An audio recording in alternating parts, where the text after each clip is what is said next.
Forced to marry a 40-year-old mountain man at 20, she never expected the love he gave her to change everything. It all begins on a cold frontier morning when a young woman is pushed into a marriage she never wanted, tied to a rugged man everyone swears is dying. But the moment she steps into his lonely cabin, the truth hits harder than a rifle shot. This man isn't dying at all, and the mountain hiding behind him is full of secrets. Soon, she hears hooves in the dark, sees shadows on the ridge, and realizes she wasn't brought there to be a wife.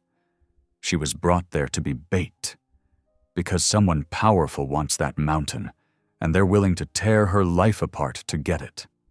As danger closes in, and the creek turns cloudy with threat, the young woman must face a choice no one prepared her for.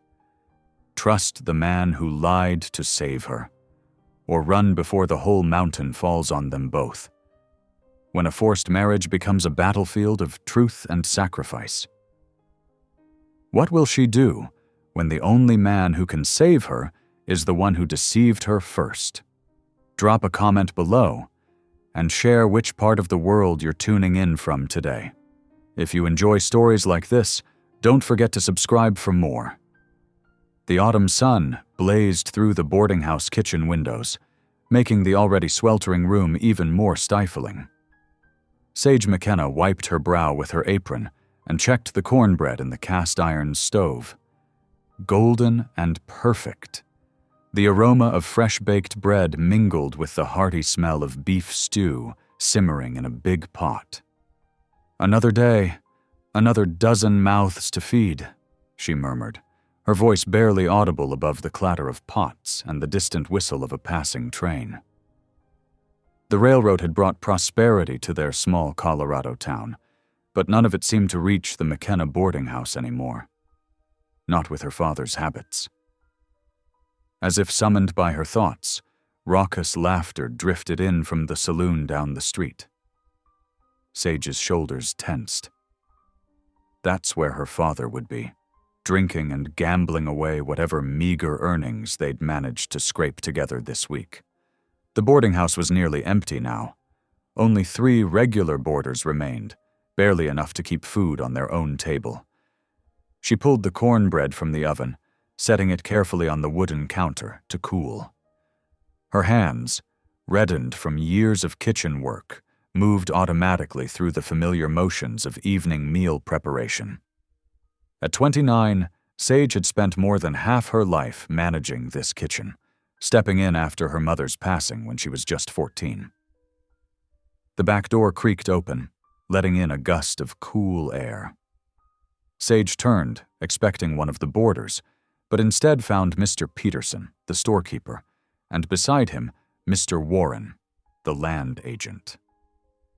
Their expressions made her stomach twist. "Evening, Miss McKenna," Mr. Peterson said, his usual cheerful manner subdued. "Might we have a word?" Sage gestured to the kitchen's small sittings area, but neither man moved to sit. They exchanged uncomfortable glances. "Perhaps we should wait for your father," Mr. Warren suggested, fingering the brim of his hat. As if on cue, heavy footsteps stumbled up the back steps. Thomas McKenna lurched into the kitchen, his face flushed from drink, his once fine coat shabby and stained. "What's all this, then?" he slurred, catching himself on the doorframe. Mr. Warren cleared his throat. "Mr. McKenna, we've come about the debts." Sage's hands clenched in her apron. She stepped back into the shadows near the stove, but stayed within earshot. "The creditors are no longer willing to wait," Mr. Warren continued. "Mr. Harrison intends to take possession of the boarding house by week's end if payment isn't made in full." The blood drained from Sage's face. The boarding house was all they had left. "Now see here," her father blustered. "Surely we can come to some arrangement." "There might be a solution," Mr. Peterson cut in, his voice heavy with reluctance. "Garrick Howell has offered to settle the debts." Sage knew the name. Everyone did. Garrick Howell was something of a legend in their small town, a reclusive mountain man who rarely came down from his ranch except to trade furs and supplies. He was older, maybe 40 or so, and hadn't been seen much since the mining accident several years back. "What's the catch?" Thomas McKenna asked, suddenly more alert. Mr. Warren's words fell like stones in the quiet kitchen. "He's willing to pay off everything, in exchange for your daughter's hand in marriage." "What?"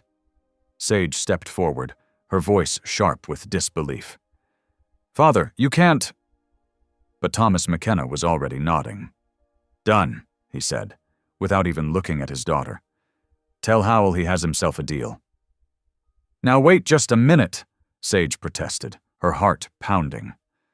"Don't I have any say in this?" "You want to see us thrown into the street?" her father snapped. "This is the only way, girl, unless you've got a better solution." Sage opened her mouth, then closed it again. They both knew she had nothing. Every penny she earned went to keeping the boarding house running and covering her father's debts. Mr. Peterson at least had the grace to look ashamed. "The arrangements will be made for tomorrow evening. Pastor Turner has agreed to perform the ceremony." They left quickly after that, leaving Sage alone with her father, who promptly stumbled off to his room without another word. She stood in the kitchen, surrounded by the familiar smells of bread and stew, feeling as though her world had tilted sideways. The rest of the evening passed in a blur. She served dinner to the boarders mechanically, barely hearing their conversation. As she cleaned up afterward, her mind raced, trying to find some way out of this arrangement. But every path led to the same conclusion. They would lose everything. Later that night, a gentle knock at the kitchen door roused her from her thoughts. Pastor Turner stood there, his kind face creased with concern. "May I come in, Miss McKenna?" Sage nodded, grateful for his steadying presence. The pastor had been a friend to her family since her mother's passing, though he couldn't seem to reach her father anymore. "I wanted to explain a few things," he said, settling into a kitchen chair. "I know this isn't what you would have chosen for yourself." "It isn't right," Sage whispered. "To be traded like this, like some sort of property." Pastor Turner sighed heavily. "No, it isn't. But I want you to understand, the contract will be legal and binding. Once the ceremony is performed, you'll be Mr. Howell's wife in the eyes of both God and the law." "Do you know him?" Sage asked. "Garrick Howell?" "Some," the pastor nodded. "He's a quiet man, but honest. He works his ranch up in the mountains, keeps mostly to himself since the accident at the mine. I don't believe he would be cruel to you." Small comfort, Sage thought, but she appreciated the pastor's attempt to reassure her. "The ceremony will be tomorrow at dusk," he continued gently. "I'll be there to make sure everything is proper and legal." After he left, Sage sat alone in the darkened kitchen, listening to the distant howl of coyotes. The town had already started whispering. She could hear it in the way conversation stopped when she passed by, see it in the pitying glances from the women and the awkward shuffling of the men. "Poor Sage McKenna," they said, "forced to marry a 40-year-old mountain man." The next day dawned crisp and clear. Sage moved through her morning tasks as if in a dream, preparing breakfast one last time in the kitchen that had been her domain for so many years. Her father didn't appear until late afternoon, when he thrust a plain muslin dress at her. "Best we could manage," he muttered, not meeting her eyes. "Get yourself ready." Sage changed into the dress mechanically, her fingers trembling as she fastened the buttons. It was a simple thing, unadorned but clean and neat. She pulled her dark hair back into a modest bun, studying her reflection in the small mirror above her wash basin. Her face looked pale and drawn, her green eyes too large in her face. As the sun began to set, casting long shadows across the town, Sage made her way to the little church at the edge of town. Her steps felt leaden, her heart pounding so hard she was sure everyone could hear it. A small crowd had gathered, mostly curious onlookers, though she spotted Mr. Peterson and Mr. Warren among them. The church doors stood open, lamplight spilling out onto the worn wooden steps. Sage paused at the threshold, her breath catching in her throat. Through the doorway, she could see Pastor Turner waiting at the altar, and beside him, a tall figure she didn't recognize. Garrick Howell, her future husband. The thought made her dizzy. She gripped the doorframe, steadying herself.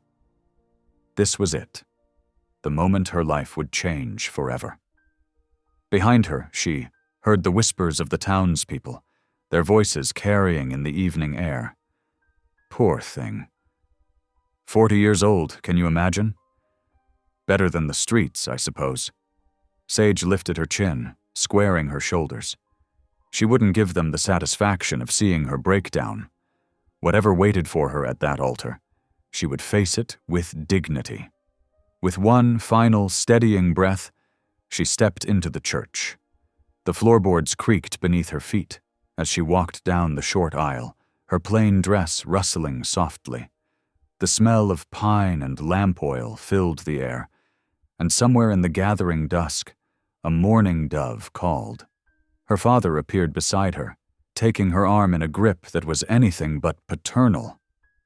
Together, they approached the altar where her future waited. Sage's heart thundered in her chest as she drew closer to the man who had bought her hand in marriage. She kept her eyes lowered until the last possible moment, focusing on the worn floorboards beneath her feet. But as they reached the altar, she finally gathered her courage and looked up to meet the gaze of Garrick Howell for the first time. The small church was quiet, save for the soft crackle of oil lamps and the occasional cough from the tall figure standing at the altar. Garrick Howell cut an imposing figure in his clean but well-worn suit, his broad shoulders speaking to years of hard labor. His weathered face bore the marks of sun and wind, and though he couldn't have been more than 41, the deep lines around his eyes made him appear older. Every few minutes, that telling cough would break the silence, a sound familiar to anyone who knew the mines. Pastor Turner stood ready with his Bible, his kind eyes moving between the two people before him. The few townspeople who'd gathered watched from the back pews, their whispers having fallen silent as Sage approached the altar with her father.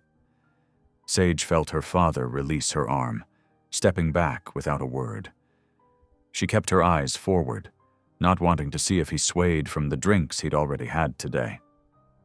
The wooden floor creaked beneath her feet as she took her place beside Garrick. "Dearly beloved," Pastor Turner began, his gentle voice filling the small space. "We are gathered here today in the sight of God." Sage barely heard the familiar words.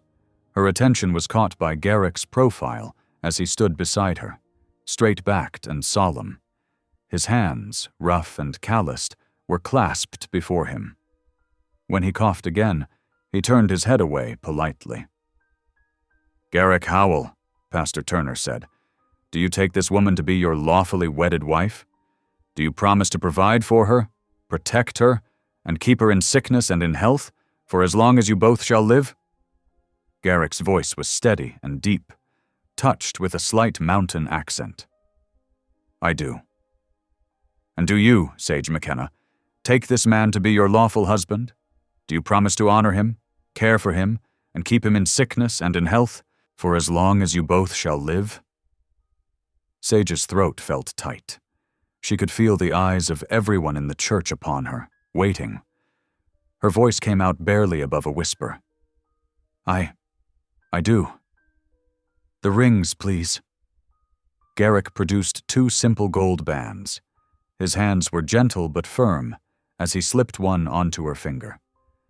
Sage noticed his fingers were trembling slightly as she placed the other ring on his hand. "By the power vested in me," Pastor Turner concluded, "I now pronounce you man and wife. You may kiss your bride." Garrick hesitated for just a moment before leaning down. His lips brushed hers in the briefest of touches, formal and restrained. Sage caught the scent of pine and leather about him before he straightened again. "Please join us at the parsonage for a small meal," Pastor Turner announced to the gathering. The shuffling of feet and murmured conversations filled the church as people began to file out. The pastor's house was modest but warm, with a pot of stew simmering on the stove and fresh bread on the table. Mrs. Turner, a small woman with graying hair, had laid out their best dishes and even produced a small cake for the occasion. Sage sat stiffly in her chair, managing only small bites despite Mrs. Turner's gentle urging. Beside her, Garrick ate with the measured pace of a man used to dining alone. He answered the pastor's questions politely but briefly, his voice low and rough-edged. "We should leave soon," Garrick said as the meal drew to a close. "It's a half-day's ride to the cabin, and we'll want to make it before full dark." Sage's heart jumped at the reminder.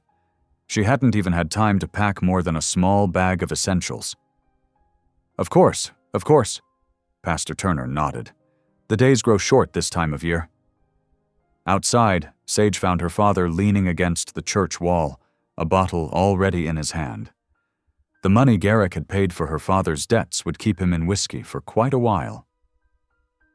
"Goodbye, Father," she said softly. He looked at her through bleary eyes, managed a nod, and took another drink. Garrick's horse waited patiently at the hitching post, a big bay gelding, strong enough to carry them both. Sage watched as Garrick secured her small bag behind the saddle, then turned to help her mount. His hands were warm and sure as he lifted her onto the horse's back.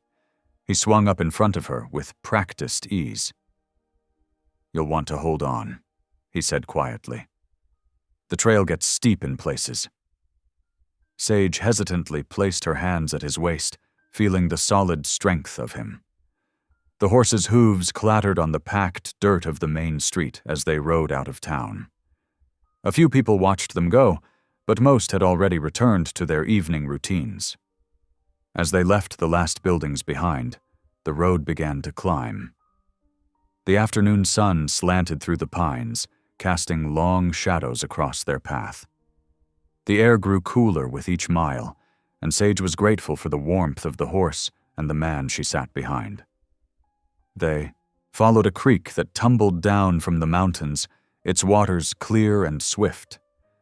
After nearly an hour of silence, broken only by the horse's steady gait and Garrick's occasional cough, he spoke. "That's Crystal Creek," he said, nodding toward the water.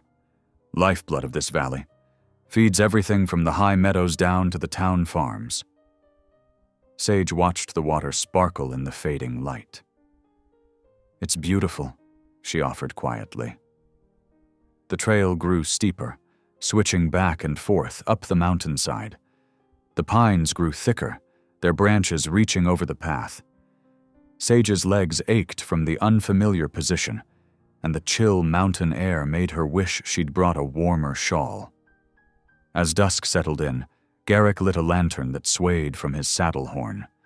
The yellow light caught the tree trunks and cast strange shadows among the rocks. Somewhere in the gathering darkness, an owl called. Finally, after what seemed like hours, the trail leveled out onto a small plateau. In the lantern light, Sage could make out a cabin built of solid logs, a barn beside it. Smoke rose from the stone chimney, telling her Garrick had prepared for their arrival earlier in the day. He dismounted first, then reached up to help her down. Sage's legs nearly buckled as her feet touched the ground. She was stiff from the long ride and chilled to the bone. She stood uncertainly, looking at the rough cabin that was now her home. The windows glowed with lamplight, and she could see a tidy porch with a rocking chair. It was larger than she'd expected, but still humble and isolated, surrounded by towering pines that whispered in the mountain wind. Garrick led the horse toward the barn, pausing to look back at her. "Go on in," he said. "Fire's laid. I'll tend to Buck and bring your bag." Sage climbed the porch steps slowly, each board creaking beneath her feet. Her hand trembled slightly as she reached for the door latch. Taking a deep breath, she stepped inside to face whatever this new life might hold. The first rays of dawn crept through the small window, casting pale light across Sage's unfamiliar bed. She blinked awake, momentarily confused by the rough-hewn walls and the scent of pine that permeated everything. Then reality settled in. This was her new home, the mountain cabin she now shared with a stranger who was her husband. Garrick had insisted she take the small bedroom while he slept in the lean-to bunk off the main room. "You need your privacy," he'd said simply, carrying her bag into the room before retiring to his own space. Now, in the gray light of early morning, Sage rose quietly and wrapped her shawl around her shoulders against the mountain chill. The floorboards creaked softly beneath her feet as she moved to light the lamp on the bedside table. Its warm glow helped chase away the shadows, giving her courage to explore her new surroundings. The bedroom was spare but tidy, a narrow bed with a surprisingly soft quilt, a wooden chest for clothes, and a small mirror hung on the wall. Someone, probably Garrick, had placed a vase with dried wildflowers on the windowsill. Sage slipped into the main room, lamp held high. In the dim light, she could make out neat shelves lined with provisions: flour, sugar, coffee, and dried goods. Everything was organized with careful precision. Stacked firewood filled a box near the sturdy iron stove, enough to last through several cold nights. Her eyes fell on a worn Bible resting on the table, its leather cover soft with age. Next to it sat a few books, practical guides about ranching and mining, she noticed as she ran her fingers along their spines. Sage moved carefully through the cabin, searching for what she expected to find: the medicines and tonics of a dying man. But the cupboards held only simple remedies: willow bark for pain, honey for coughs, dried herbs for tea. No laudanum bottles or stronger medicines that might suggest serious illness. Instead, she found the tools of a working man: well-maintained axes, saws, and other implements hanging in orderly rows. Everything spoke of strength and capability, not weakness and decline. The sound of movement outside told her Garrick was already up and about his morning tasks. Through the window, she could see him carrying water from the creek, his stride sure and steady in the growing light. Sage busied herself with breakfast, finding eggs in a basket and some salt pork in the cold box. When Garrick came in, bringing the sharp mountain air with him, she had coffee brewing and biscuits in the oven. "Much obliged," he said quietly, hanging his coat by the door. His cheeks were ruddy from the cold, but his breathing was even despite the exertion of hauling water uphill. They ate in companionable silence, broken only by the occasional clink of cutlery against plates. Garrick cleaned his plate thoroughly, eating with the healthy appetite of a working man, rather than someone suffering from miner's lung. By the next afternoon, they had fallen into an easy rhythm. Sage found herself settling into the routine of keeping house, surprised by how well-equipped the cabin was. The pantry held good provisions, and there was even a small herb garden clinging to life against the cabin's southern wall. She watched through the window as Garrick split logs in the yard, his axe rising and falling in steady strokes. His movements were fluid and strong, showing no sign of the weakness she'd expected. When he paused to wipe his brow, there was no coughing, no gasping for breath. On the third morning, Sage rose early to help with the morning chores. She followed Garrick to a small shed where several goats greeted them with eager bleats. "They're friendly enough," he said, demonstrating how to milk the oldest nanny. "Just need a firm hand and regular routine." Sage watched his sure movements, noting how easily he lifted heavy feed bags and handled the spirited animals. No sign of illness slowed him down. Later that day, as she kneaded bread dough in the kitchen, she heard him climbing the steep hill behind the cabin. He returned with a string of trout for dinner, breathing normally despite the challenging terrain. "That's quite a climb," she ventured, when he brought the cleaned fish to the kitchen. "One of my better days," he replied with a slight shrug, turning away before she could read his expression. But Sage had seen enough. The man who moved so capably around the homestead showed none of the signs she'd been led to expect from someone supposedly near death. He worked from sunrise to sunset, handling every task with quiet strength. As the sun sank behind the mountains that evening, Sage stood in the doorway, watching Garrick check the goat pen one final time. His tall figure moved with purpose through the gathering dusk, more like a healthy rancher than an invalid. The cool mountain air carried the scent of pine and wood smoke as she considered this puzzle. Everyone in town had spoken of Garrick Howell as a dying man, yet here he was, strong and vital. She wrapped her shawl tighter around her shoulders, troubled by the growing suspicion that there was more to this arrangement than she'd been told. In the deepening twilight, Garrick's cough echoed briefly, that same slight cough she'd heard at their wedding. But now it seemed less like a symptom of serious illness and more like something else entirely. What that might be, she couldn't yet say. Sage watched him secure the pen gate with strong, steady hands. The mystery of her new husband, and why everyone believed him to be dying when he so clearly was not, weighed heavily on her mind as darkness settled over the mountain. The soft bleating of the goats and the whisper of wind through the pines filled the evening air.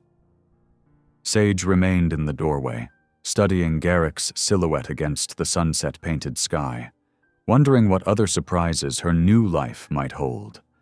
Cold rain drummed against the cabin's roof, turning the late autumn morning into a dreary affair.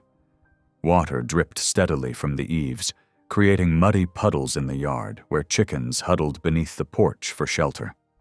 The weather had driven both Sage and Garrick indoors, forcing them to tend to tasks that could be done within the cabin's walls. At the rough-hewn table, Garrick sat hunched over a worn leather saddle strap, his strong fingers working methodically with an awl and waxed thread. The steady tap-tap of the tool punctuated the rhythm of the rain. Every so often, he would pause to examine his work in the gray light filtering through the window, his face a mask of concentration. Sage moved quietly around the main room, reorganizing the shelves that lined one wall. She pulled down tin cans and jars, wiping away dust with a damp cloth before replacing each item in neat rows. The work was mindless enough that her thoughts kept wandering to the mystery of her new husband, a man who showed no signs of the illness everyone in town had whispered about. The silence stretched between them, broken only by the patter of rain and the occasional scrape of Garrick's tools against leather. Sage found herself stealing glances at him as she worked. His breathing remained steady and clear, with no hint of the wheezing or labored breath she'd expected from someone with miner's lung. "Garrick?" she ventured finally, unable to bear the quiet any longer. He looked up from his work, eyebrows raised in question. "Where do you keep important papers? In case—" She hesitated, choosing her words carefully. "In case you ever take a turn for the worse?"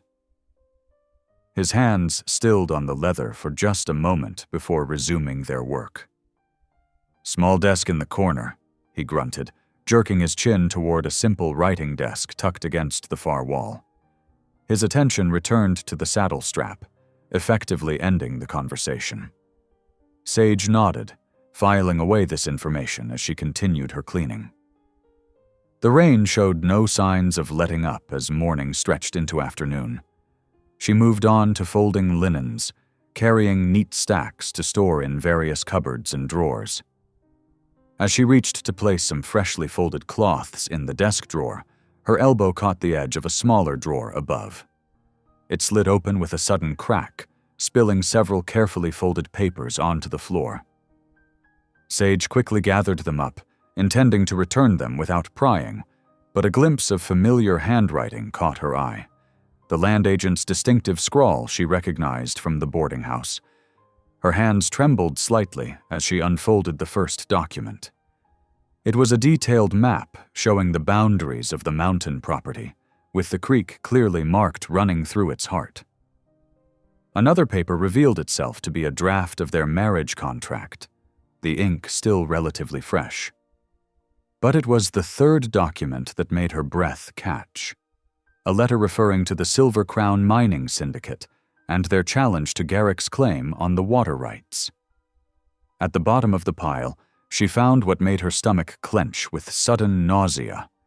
A doctor's letter dated just 3 months prior, stating clearly that Garrick's lungs were sound for a man of his years, with no sign of the ailments common to career miners.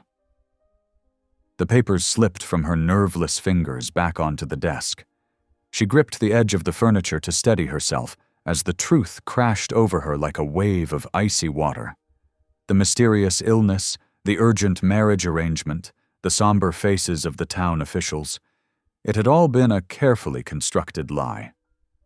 The rest of the afternoon passed in a blur of hurt and betrayal. Sage went through the motions of preparing their evening meal, her mind churning with questions and accusations. As darkness fell outside, Garrick lit the lamp on the table, its warm glow at odds with the cold knowledge sitting like a stone in Sage's chest. She waited until he had settled in his usual chair before speaking, her voice tight with controlled emotion. "I found the doctor's letter today." Garrick's hand froze halfway to his coffee cup. In the lamplight, shadows played across his face as he slowly lowered his arm. "You're not dying." It wasn't a question. "You never were." The silence stretched between them, broken only by the persistent drumming of rain on the roof. Finally, Garrick looked up to meet her eyes. "No," he admitted quietly. "I'm not." "Why?" The word came out barely above a whisper, but it carried the weight of all her confusion and pain. Garrick ran a hand through his hair, a gesture of frustration or perhaps guilt. "The syndicate's been trying to take my land claim for months. They say a single man has no right to so much water frontage." He gestured toward the window, where the creek rushed unseen in the darkness. "They've been pressuring the land office, arguing that the water rights should go to their mining operation instead." Understanding dawned slowly, each piece falling into place like stones dropping into still water. "So you needed a wife," Sage said flatly, "to strengthen your claim, to show you had a family to support on this land." He nodded, unable to meet her gaze. "The marriage helps protect the claim, makes it harder for them to argue I don't need the water rights." Sage pressed her hands flat against the table to stop them from shaking. "Everyone in town believed you were dying. My father." She swallowed hard. "He traded me away thinking I'd only have to nurse you for a few months before becoming a wealthy widow." "I never told anyone I was dying," Garrick protested, but his voice lacked conviction. "People assumed because of the cough from my mining days. I just didn't correct them." "You let them believe it," Sage cut in, her voice sharp with hurt. "You used their assumptions, used me, to get what you wanted." She pushed back from the table, the scrape of her chair harsh in the quiet room. Moving with deliberate calm, she walked to her bedroom and began rolling her few possessions into a small bundle. Her hands shook as she tied the knots, but her voice was steady when she spoke again. "I'll leave for town at first light." "Sage." Garrick stood in the doorway, his tall frame blocking some of the lamplight from the main room. "The rain. I don't care about the rain." She pulled the knot tight with a sharp tug. I won't stay here, living a lie so you can keep your water rights." The bundle looked pitifully small when she finished. Everything she owned wrapped in a single blanket. Just as she'd arrived, with nothing but the clothes on her back and a few personal items. She placed it by the door, ready for morning's departure. In the main room, the lamp flickered, casting long shadows on the walls.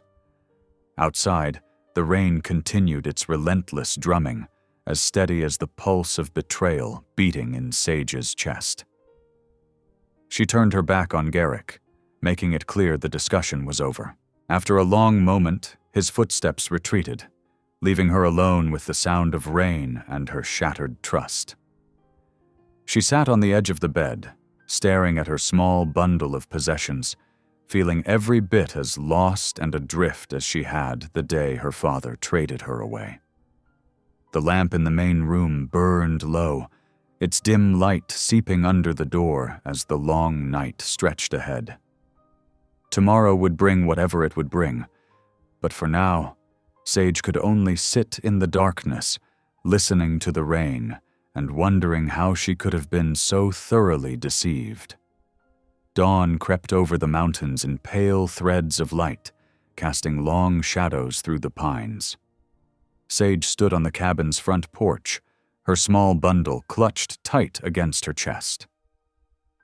The rain had passed during the night, leaving behind a crystal-clear morning with air so sharp it hurt to breathe. Her boots clicked softly on the wooden steps as she descended. The path down the mountain stretched before her, winding through stands of aspen and pine. Somewhere below, she knew, lay ranches where she might catch a wagon back to town. "Sage." Garrick's voice came from behind her, quiet but carrying in the still morning air. "Wait." She paused, but didn't turn. "I've nothing more to say to you, Mr. Howell." His boots scraped on the porch boards as he moved closer, though he kept a respectful distance. "I won't stop you leaving. You have every right." He cleared his throat. "But there's more you should know. The full truth about the syndicate." A distant sound cut through his words, horses' hooves on rocky ground coming up the trail. Sage turned, catching the flash of worry across Garrick's face, before he smoothed it away. He moved to stand beside her, his stance shifting subtly as 3 riders emerged from the tree line. They were hard-looking men, dressed in good clothes gone trail dusty. Silver Crown Mining Company badges glinted on their vests, catching the early light. Their leader rode slightly ahead on a sleek black horse, a tall man with neat clothes and a businessman's bearing that somehow made him more unsettling than his rougher companions. "Mr. Howell," the leader called out, his voice carrying a forced pleasantness that made Sage's skin crawl. "Fine morning for a visit." Garrick's jaw tightened. "Sutter." The 3 men dismounted, tying their horses to the hitching post. Up close, their leader's smile reminded Sage of a snake, all cold calculation behind the charm. "Jeb Sutter, ma'am," he said, tipping his hat to her with exaggerated courtesy. "Silver Crown Mining Company. I don't believe we've had the pleasure." "My wife," Garrick said flatly. "Sage." "Ah, yes, the new Mrs. Howell." Sutter's eyes lingered on her in a way that made her want to step behind Garrick. "News travels fast, even up here in the mountains. Our congratulations on your recent nuptials." Sage managed a stiff nod, keeping her bundle pressed close. Something in Sutter's manner set off warnings in her mind, the same instincts that had helped her dodge trouble at the boarding house for years. "What brings you up the mountain, Sutter?" Garrick asked, his voice level but carrying an edge. Sutter spread his hands in a gesture of false openness. "Just checking if you've reconsidered our generous offer. The syndicate is prepared to pay well above market rate for your water rights." His smile tightened. "Times are changing, Mr. Howell. The territory needs development, progress. A man can't hold back the tide forever." My answer hasn't changed, Garrick said. The land's not for sale. Neither are the water rights. Sutter's pleasant mask slipped for just a moment, showing something harder underneath. The new territorial judges understand the importance of progress, Mr. Howell. They tend to favor development over... His gaze swept over the cabin with obvious disdain. Subsistence claims. My claim is legal and registered, Garrick said. Filed and witnessed in Denver. Yes, yes. Sutter waved a hand dismissively. All very proper, though I notice recent changes to your situation. His predatory gaze fixed on Sage again. A wife changes things, doesn't it? Gives a man responsibilities, vulnerabilities. Sage felt cold despite the morning sun. The threat in his words was clear as mountain air. One way or another, Sutter continued, his voice dropping to something silky and dangerous. Your new bride will convince you to see reason. He smiled at Sage, showing too many teeth. Won't you, Mrs. Howell? Garrick took a half step forward, his shoulders tensing. You're not welcome here, Sutter. Get off my land. Now, now. Sutter raised his hands in mock surrender. No need for hostility. We're all civilized people. He backed toward his horse, maintaining his cold smile. We'll be back to continue our discussion. Soon. His eyes found Sage one last time. Very soon. The three men mounted up with practiced ease. Sutter tipped his hat again, the gesture a mockery of courtesy. Good day to you both. Do think carefully about our offer, Mr. Howell. For your wife's sake. They rode away at an unhurried pace, as if to show they had no fear of Garrick or his property rights. Sage watched until they disappeared among the trees, her heart hammering against her ribs. The bundle in her arms suddenly felt very small and inadequate protection against the dangers of the world. Garrick turned to her, his face grave. That's what I wanted to tell you. The syndicate's been trying to force me off this land for months. They want the creek for their mining operation upstream, and they don't care what methods they use. Sage looked down the mountain trail where the riders had vanished. The path she'd planned to take alone suddenly seemed far more threatening. Those men, they wouldn't really... They would, Garrick said quietly. I've seen what happens to people who stand in their way. Accidents, disappeared livestock, mysterious fires. He ran a hand through his hair. That's why He trailed off, looking ashamed. Why you needed a wife, Sage finished. To strengthen your claim. He nodded. I'm not proud of the deception, but I couldn't let them take the land. The creek feeds the whole valley. Once they get control of it, he gestured toward the distant mountains.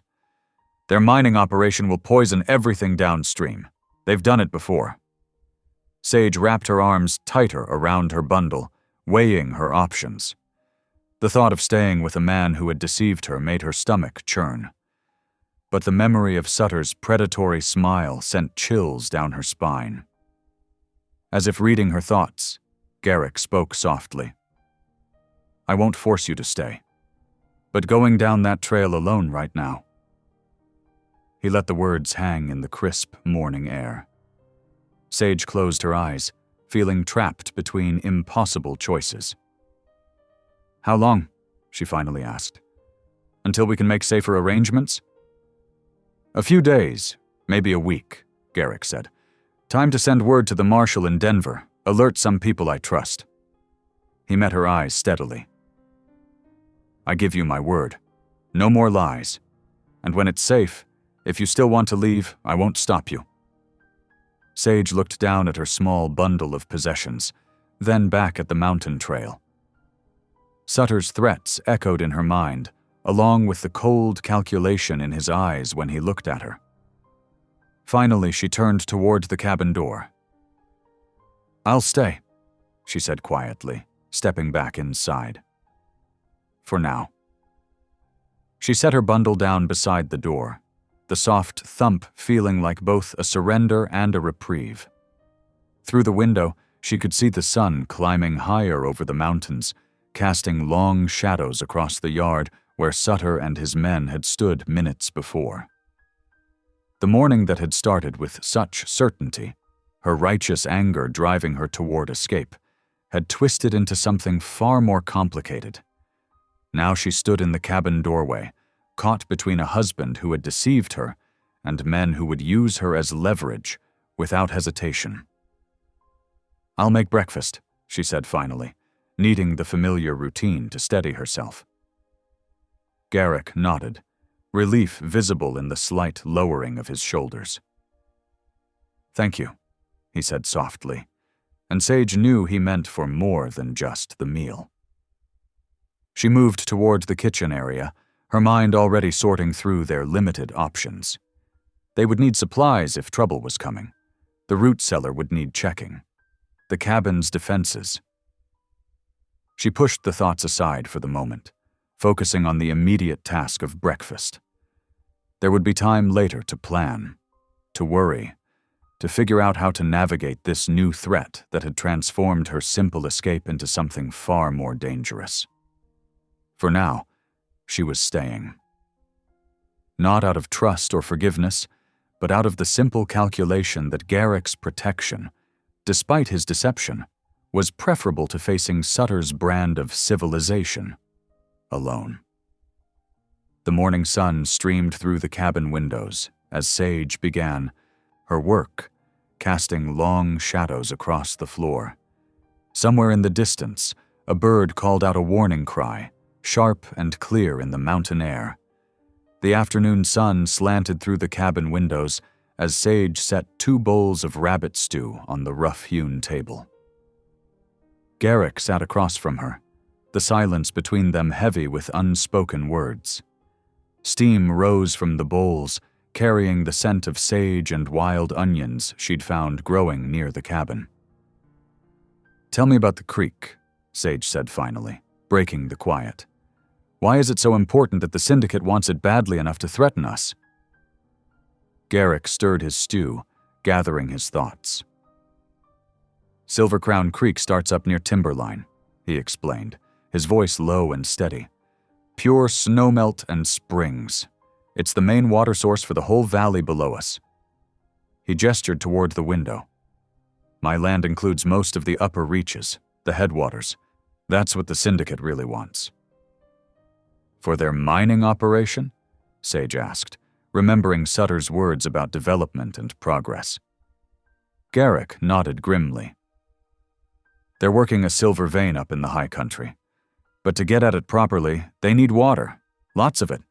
They'll divert the creek, use it for their hydraulic mining operations." His jaw tightened. "And when they're done, they'll leave behind a mess of toxic tailings and mud that'll poison everything downstream." "How many people depend on the creek?" Sage asked, beginning to understand the scope of what was at stake. "Dozens of homesteads, 3 small ranches. Every farm in the valley needs that water." He met her eyes. "That's why I couldn't sell, not for any price. Too many folks would suffer." In the days that followed, Garrick showed Sage the truth of his words. They rode out together each morning on his sturdy bay gelding, Sage seated behind him, her arms wrapped loosely around his waist for balance. The pace was necessarily slow on the mountain trails, giving her time to observe the land they traversed. On the second day, they stopped at a wide pool where the creek gathered before tumbling down towards the valley. Sage dismounted, her legs stiff from the ride, and followed Garrick to the water's edge. There, floating belly up in the clear water, were 3 speckled trout. "This shouldn't happen," Garrick said quietly, crouching to examine the dead fish. "Not in water this cold and clean." He pointed upstream. "I suspect they're already doing some exploratory mining up there, despite not having rights to the water." They rode on, following the creek's winding course. Near the valley floor, they came upon a neighbor's cow drinking from a cloudy section of the stream. The water, which had been crystal clear up near the cabin, had taken on a milky cast. "See how the water's changed," Garrick pointed out. "That's just from their small operation now. Imagine what happens when they start full-scale mining." "The whole valley would suffer," Sage said softly, understanding, settling in her chest like a weight. "That's right." Garrick's voice was heavy with responsibility. "Every farm, every ranch, every garden. Can't grow much of anything out here without good water." Their daily rides continued through the week, each revealing more about the land and its importance. Garrick showed her places where he'd planted young pine trees to hold the soil, preventing erosion that could muddy the creek. "Been putting in new trees every spring," he explained, running his hand along a sapling's bark. "Takes years, but it helps keep the water clean. Planning to add more next season, all along this slope." Sage found herself watching him as he spoke about the land, noting how his usual quiet reserve fell away when discussing his plans for protecting the watershed.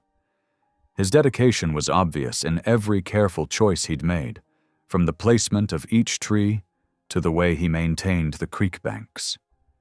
One evening, as the sun began to set, they sat together on a wide rock ledge overlooking the valley. Below them, early lamplight began to twinkle in distant windows like earthbound stars. The creek's song rose from the shadows, a constant melody in the gathering dusk. "I feel foolish," Sage said finally, breaking their comfortable silence. "I should have asked more questions back in town. Should have wondered why a supposedly dying man would want to marry a stranger." Garrick was quiet for a long moment, watching the last rays of sunlight paint the western clouds in shades of pink and gold. "You're not the foolish one," he said at last. "I am. I was so focused on protecting the land I convinced myself the deception was justified." He turned to face her, his expression somber in the fading light. "I'm sorry, Sage. What I did wasn't right. I know asking your forgiveness is a lot, but—" "I'm not ready for that," Sage interrupted gently. "Not yet." She looked out over the valley, where more lights were beginning to shine. "I understand better now, why you felt you had to do something. But understanding isn't the same as forgiveness." Garrick nodded, accepting her words without argument. They sat in silence as twilight deepened around them, the first stars appearing in the darkening sky above. The creek's voice rose clearer in the evening quiet, its importance to the valley below now vivid in Sage's mind. When they finally mounted up for the ride home, the moon was rising, casting silver light across the landscape. Sage settled behind Garrick, more comfortable now with the rhythm of their shared riding. As the horse picked its way carefully along the familiar trail, she found herself listening to the creek's constant murmur, understanding at last what Garrick had meant when he called it the valley's lifeblood.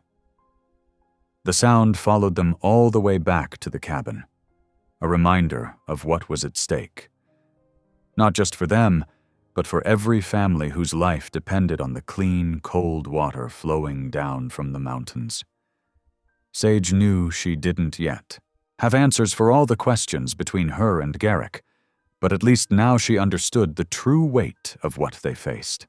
As they approached the cabin, the creek's song grew fainter, but Sage knew it would continue through the night, carrying its precious cargo down to the valley below, where dozens of families slept unaware of the threats gathering around their water source. She thought of Sutter's cold smile, of dead fish floating in clear pools, of cloudy water where there should be none. The horse's hooves crunched on the path leading to the cabin, the sound nearly drowned out by the evening breeze rustling through the pines. Sage could see lamplight glowing in the cabin's windows, a warm beacon in the gathering dark. Whatever came next, she knew that protecting the creek wasn't just about Garrick's land anymore. It was about every family in the valley who depended on its clean water for survival. Sunday morning dawned clear and cold on the mountain. Sage wrapped her shawl tighter as she stepped out of the cabin, watching Garrick hitch their horse to a small wagon. Frost sparkled on the worn wooden seat, and their breath formed clouds in the crisp autumn air. "It'll warm up some once the sun gets higher," Garrick said, adjusting the harness straps. He'd dressed in his best clothes, a clean black coat that had seen better days, and a pressed white shirt that made him look almost like a different man. "The wagon ain't fancy, but it'll get us to town." Sage nodded, smoothing her plain brown dress. It was the same one she'd worn to their wedding, though that day felt like it had happened in another lifetime. "How long will the trip take?" "Near 3 hours down, longer coming back up." Garrick offered his hand to help her onto the high seat. "Roads are rough this time of year." The wagon creaked as they set off, wheels finding every rut and stone on the narrow mountain track. Sage gripped the seat's edge, grateful for the thick quilt Garrick had spread across their laps. The slow descent gave her time to think about facing the town again. The whispers, the stares, the questions about her strange marriage to the mountain man. They passed the creek several times, its water catching morning light like scattered diamonds. In places, the road hugged the mountainside so closely that Sage could look straight down into the valley, watching it draw gradually nearer. The sun climbed higher, but the air remained cool under the forest's shade. The little white church came into view just as its bell began to toll. Other wagons and riders were already gathering, dust rising from the street as townspeople arrived from outlying farms. Garrick guided their horse to a hitching post near the back. Inside the church, heads turned as they walked down the aisle. Sage kept her eyes forward, but she couldn't miss the whispers that followed them. Two older women in the next pew leaned close together, their voices carrying despite their attempts at discretion. "Married a mountain man twice her age. Living all alone up there." What was her father thinking? Sage's cheeks burned, but before the whispers could grow worse, someone touched her arm gently. She turned to find Martha Wheeler, a kind-faced widow she remembered from the boarding house, smiling at her. "There's room here beside me, dear," Martha said, shifting over on her pew. "It's good to see you looking well." The simple kindness nearly brought tears to Sage's eyes. She sat beside Martha, grateful for the friendly presence. Garrick settled next to her, his large frame somehow managing to look both out of place and perfectly steady in the small church. The service passed in a blur of familiar hymns and prayers. Afterward, while the congregation gathered outside to visit, Garrick touched Sage's elbow. "Need to speak with the sheriff and land clerk. Won't be long." Sage watched him walk toward where Sheriff Braddock stood in the shade of an old oak tree. She couldn't hear their conversation, but she could read concern in both men's serious expressions. The sheriff kept shaking his head, gesturing with his hands as he spoke. Martha Wheeler appeared at her side again. "Come sit with me a spell," she offered, leading Sage to a nearby bench. "Let the men talk their business." From their seat, Sage could see Garrick and the sheriff joined by Mr. Peters, the land clerk, his ledger tucked under one arm. Their discussion grew more animated, though they kept their voices low. A group of men passed nearby, their conversation carrying clearly in the autumn air. "Ain't that something?" one said, glancing toward Garrick. "Used to be one of their own. Now he's fighting against them." "Best foreman Silver Crown ever had, I heard," another added. "Till that mess with the cave-ins." Sage's heart skipped. Garrick had worked for the syndicate? She watched him more closely now, noting the tension in his shoulders as he spoke with the officials. Finally, Garrick returned to her side, his expression troubled. "Best head home soon," he said quietly. "Storm coming up from the valley." They bid farewell to Martha Wheeler and a few others, then climbed back into their wagon. The return journey seemed even longer, the uphill grade making the horse strain against the harness. Dark clouds gathered behind them, bringing an early twilight to the mountain. They were perhaps halfway home when Sage finally spoke. "I heard some men talking," she said carefully. "They said you used to work for Silver Crown." Garrick was silent for so long she thought he might not answer. When he did, his voice was heavy with old pain. "Was their mine foreman for near 6 years, back when they were just getting started in these mountains." "What happened?" He sighed, shoulders slumping slightly. "Started noticing problems in the new tunnels. Support beams not properly set, drainage not right. Warned them again and again about the dangers." His hands tightened on the ewe, reins. "They were in too much of a hurry, wanted the silver too bad to listen." "There were cave-ins," Sage said softly, remembering the men's words. Garrick nodded grimly. 3 of them. Lost 16 good men. Boys I'd hired myself, promised their wives I'd keep them safe." He stared straight ahead at the darkening road. "I quit after the 3rd one. Couldn't bear to watch it happen again. Bought this land up high, where I could protect the water, try to stop them from destroying more lives." The wagon creaked onward through the gathering dusk. Wind stirred the pines, carrying the first cold drops of rain. Sage found herself seeing Garrick differently now, not as the mysterious mountain man who'd trapped her in marriage, but as someone carrying a heavy burden of guilt and responsibility. They reached the cabin just as real darkness fell. Garrick tended to the horse, while Sage hurried inside to escape the rain. She lit the lamp, its warm glow filling the cabin's main room with dancing shadows. Through the window, she could see Garrick in the barn, his movements slow with weariness. The sheriff's warnings about the syndicate's powerful lawyers, the land clerk's concerns about their push for a resurvey, and now this revelation about Garrick's past. It all painted a clearer picture. This wasn't just about protecting land or water rights. For Garrick, it was about redemption, about trying to prevent more deaths and destruction at the hands of men he'd once trusted. Sage moved around the cabin, lighting a second lamp and stirring the banked fire to life. The familiar tasks felt different now, weighted with new understanding. When Garrick finally came in from the barn, bringing the smell of rain and horses with him, she had hot coffee waiting. He stopped just inside the door, surprise flickering across his weathered features at the small kindness.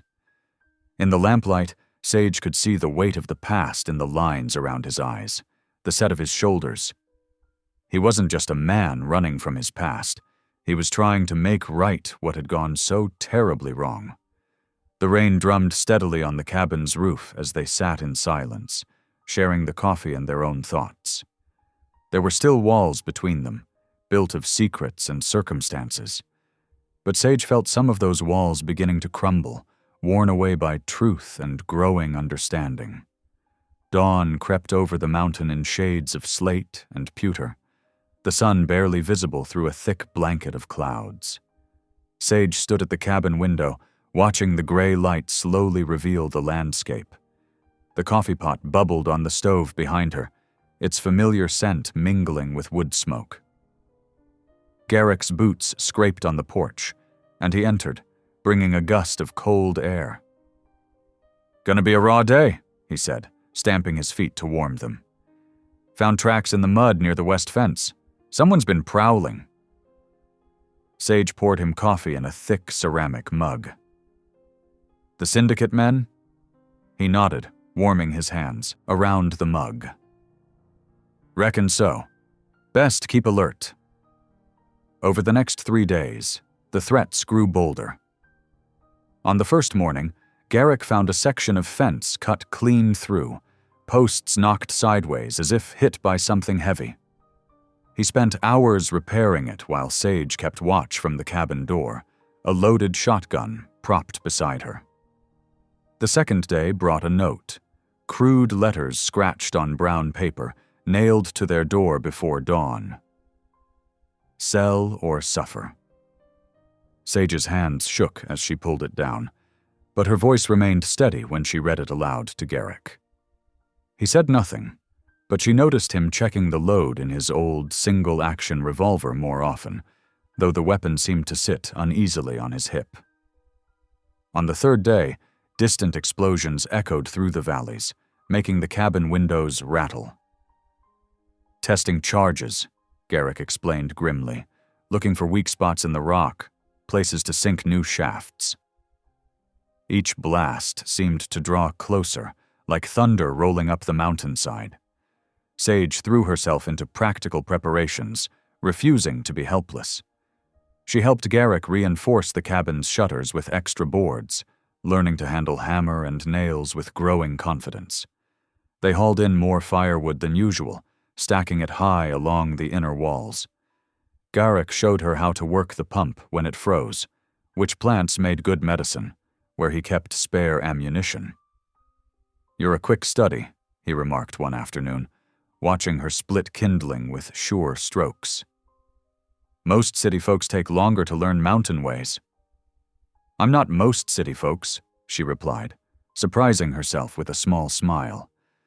"And this is my home now, too, whether I chose it or not." That evening, a windstorm swept down from the peaks, battering the cabin with fierce gusts. Tree branches scraped against the roof like bony fingers. Sage stirred a pot of thick stew, adding the last of their carrots and potatoes, while Garrick checked the window latches one final time. They sat down to eat by lamplight, the wind's howl making conversation difficult. Sage watched Garrick across the table, noting how the shadows deepened the lines around his eyes. The revolver lay within easy reach beside his bowl. "Can I ask you something?" she said during a lull in the wind. He looked up, spoon pausing halfway to his mouth. "Reckon so." "After the mine accidents, how did you find your way back to faith?" Garrick set his spoon down slowly. Outside, thunder rolled in the distance. "Truth is," he said finally, "I'm not sure I have. Not properly." He traced a pattern on the wooden tabletop with one calloused finger. "I say my prayers most nights, but they feel hollow. Mostly I just remember my mother's voice, the way she'd pray over us children every evening. Sometimes that memory's all I've got to hold on to." Sage nodded, understanding more than she expected. "My father started drinking after Mother died. I'd find him passed out in church, and I'd wonder why God let good people suffer, while the wicked prospered."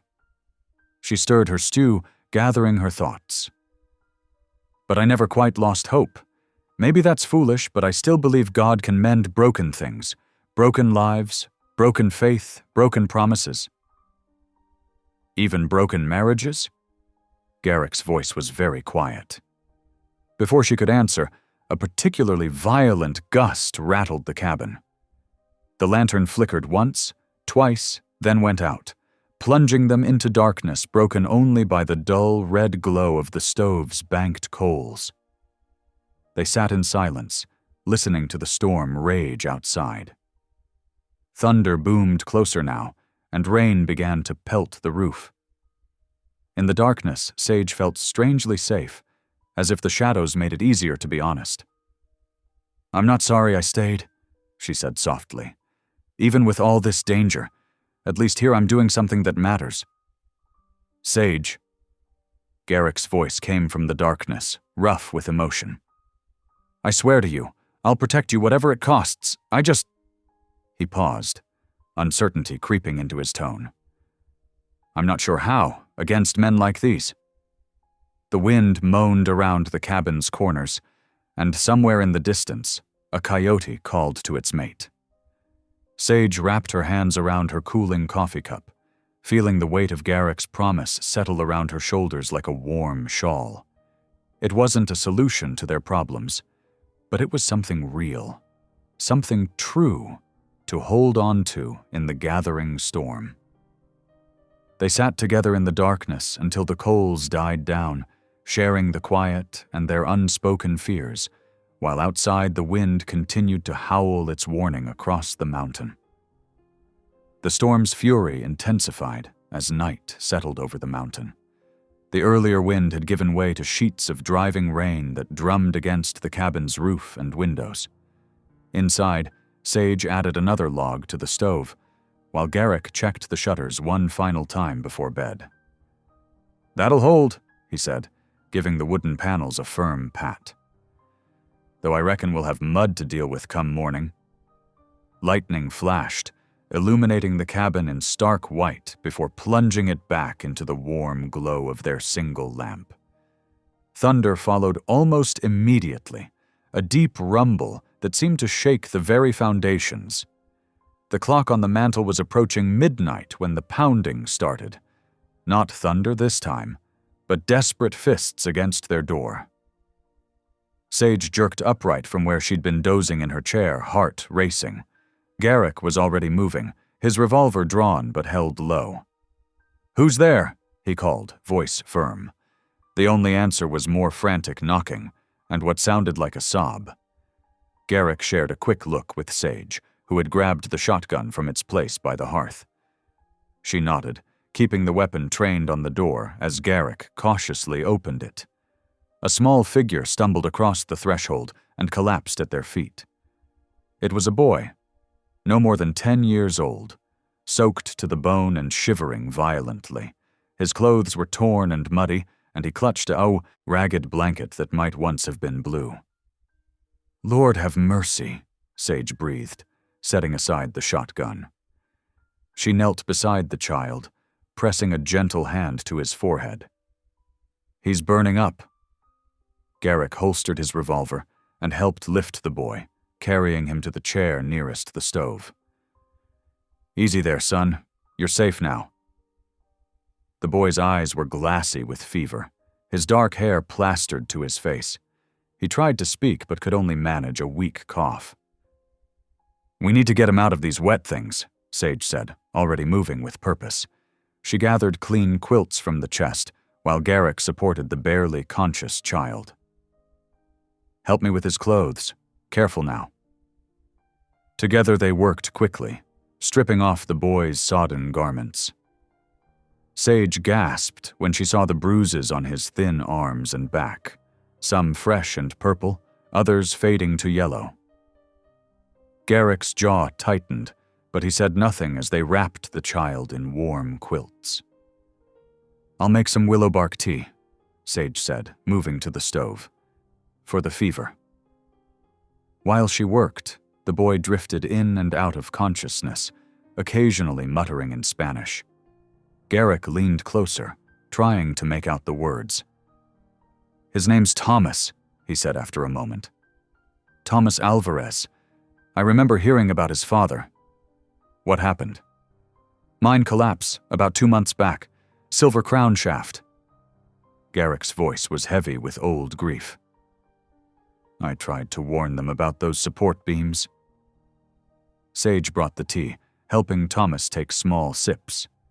His shivering gradually lessened as warmth from the stove and quilts seeped into his bones. As the night wore on, fragments of his story emerged through fevered murmurings. Papa said, "Don't trust them," he whispered at one point, eyes still closed. "The company men, they knew the beams were bad."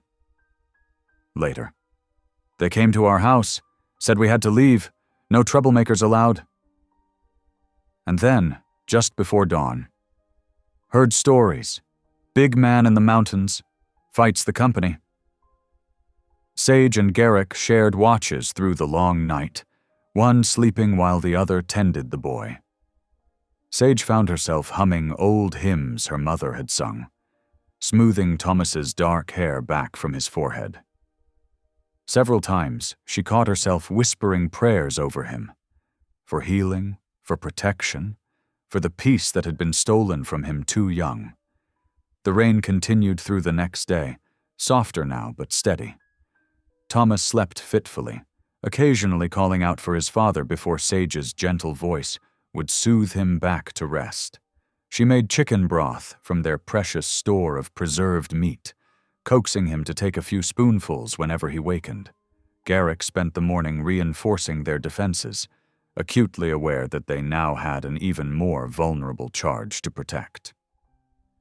When he came in for dinner, his clothes damp from the rain, he found Sage reading aloud from her worn Bible while Thomas dozed. "The Lord is my shepherd," she read softly. "I shall not want. He maketh me to lie down in green pastures. He ladeth me beside the still waters." The familiar words filled the cabin with a peace that seemed to push back against the gray day outside. Garrick sat quietly, not wanting to interrupt, watching how naturally Sage tended to the boy. Her hands were gentle but sure as she checked his fever, adjusted his quilts, offered him water. As evening approached again, the rain finally began to slack. Thomas's fever broke at last, his sleep growing deeper and more peaceful. Color returned to his cheeks, replacing the alarming pallor of the night before. Sage had just lit the lamp for the evening when she noticed Garrick watching her from across the room. His eyes held a warmth she hadn't seen before, and something else, a tenderness that made her breath catch.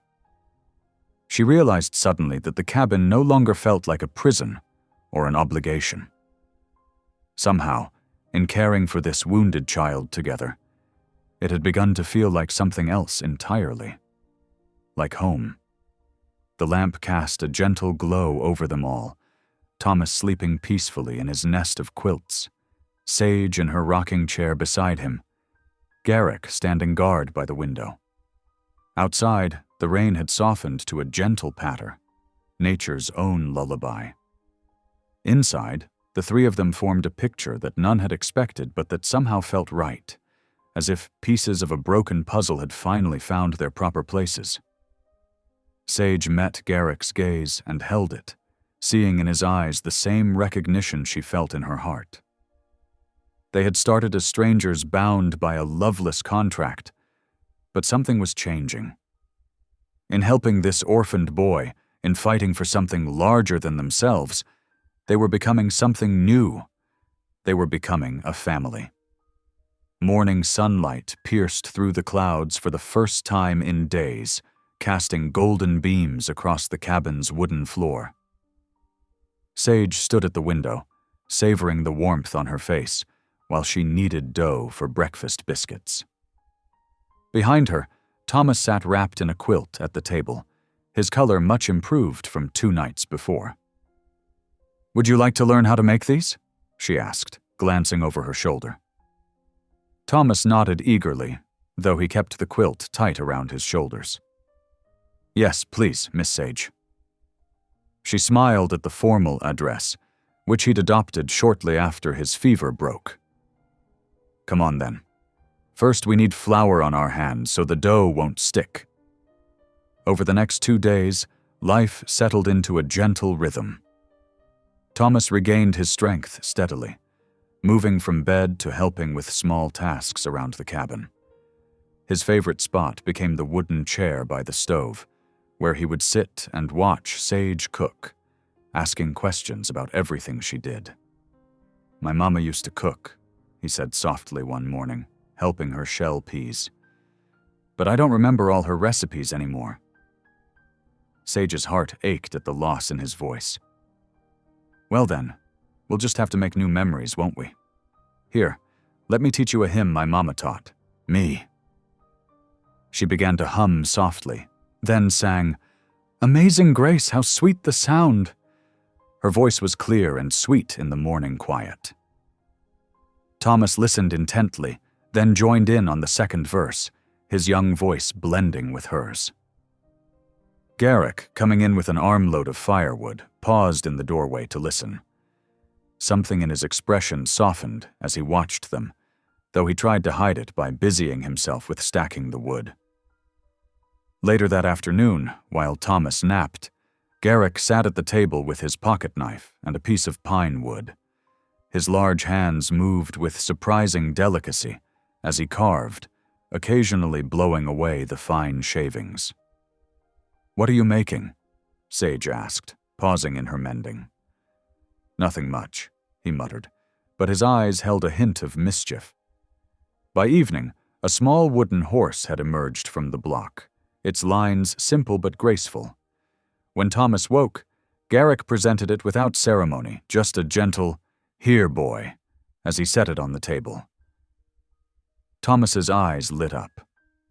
"It's beautiful, Mr. Garrick, like my papa's horse at the mine." He ran his fingers over the smooth wood, tracing the carved mane and tail. "Well now," Garrick said gruffly, though his eyes were warm. "Every boy needs a good horse, even if it's just a wooden one for now." Sage watched the interaction, noting how Garrick's usual stern demeanor melted around the boy. She'd seen glimpses of this gentler side before, but never so clearly as now. Their evenings took on a familiar pattern. After supper, they would gather by the fire, Sage in her rocking chair with her mending, Garrick in his wooden chair whittling or reading, and Thomas on a cushion on the floor, playing with his wooden horse, or listening to Sage tell stories. "Tell me again about David and Goliath," he would often request, and Sage would set aside her work to paint pictures with words of shepherd boys and giants, of courage and faith. One particularly clear evening, after Thomas had gone to bed, Sage wrapped herself in a wool blanket and stepped out onto the small porch. The stars gleamed like scattered diamonds in the black sky, and a crescent moon hung low over the mountains. Garrick joined her a few minutes later, bringing another blanket and draping it over her shoulders before settling onto the bench beside her. They sat in comfortable silence for a while, listening to the night sounds, crickets chirping, an owl's distant call, the soft whisper of wind in the pines. "What will happen to him?" Sage finally asked, her voice barely above a whisper. "If the company wins, if they take the land..." Garrick's jaw tightened. "I won't let that happen." "But if it does?" She turned to face him. "He's lost so much already, Garrick. His father, his home." "I know." He stared out into the darkness. "I was there, you know. The day of the collapse. I'd already quit by then, but I still knew those tunnels. Helped with the rescue efforts, but..." He trailed off, the old guilt heavy in his voice. Sage reached over and touched his arm gently. "Maybe that's why God brought us all together. Not just for the land claim, but for him. For each other." Garrick turned to her then, his eyes intense in the starlight. "Sage, He swallowed hard. "I need to tell you something. That day I agreed to the marriage, when I heard about your father's debts. If I'd known then what kind of woman you are, I never would have trapped you like that. I'm sorry. Truly sorry." She could feel his warmth beside her, see the sincerity in his face as he leaned closer. Her heart thundered in her chest as the space between them shrank to mere inches. His breath whispered across her cheek, and she found herself tilting her face up toward his. Crack! The gunshot split the night like lightning, sending them both bolt upright. Somewhere in the distance, a horse whinnied. "Inside," Garrick ordered quietly, his hand already on his revolver as they hurried through the door. He bolted it behind them while Sage quickly extinguished the lamp. They sat in the darkness, listening intently. Thomas appeared in his doorway, eyes wide with fear. "It's all right," Sage whispered, holding out her arms. He ran to her, and she pulled him close, feeling his heart racing against her chest. "Just some fool hunting at night, I expect." But she met Garrick's eyes across the dark room, and they both knew better. The shot had been too close, too deliberate.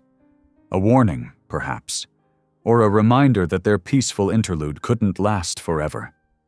They sat together in the darkness for a long time, Thomas eventually falling asleep against Sage's shoulder while she stroked his hair.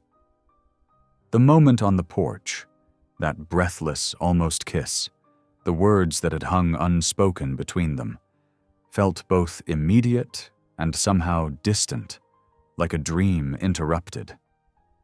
Finally, the night settled back into its usual sounds. Garrick moved silently to check the windows one last time, then helped Sage carry Thomas back to his bed. They tucked him in together, their hands brushing as they pulled up his quilt. In the doorway of her own room, Sage paused. "Garrick." "Get some rest," he said softly, though his eyes held all the tenderness of their earlier moment. "We'll talk tomorrow." She nodded and closed her door, but sleep was long in coming. She lay awake, listening to Garrick's steady footsteps as he patrolled the cabin, and wondering how something that had started as a loveless arrangement had grown into this feeling that made her heart ache with both joy and fear. Outside, clouds drifted across the stars, and somewhere in the darkness, danger waited. But inside the cabin, despite the lingering unease, something precious had taken root. A tender shoot of love, pushing up through rocky soil toward the light. Dawn painted the mountain in pale gold as Garrick saddled his horse.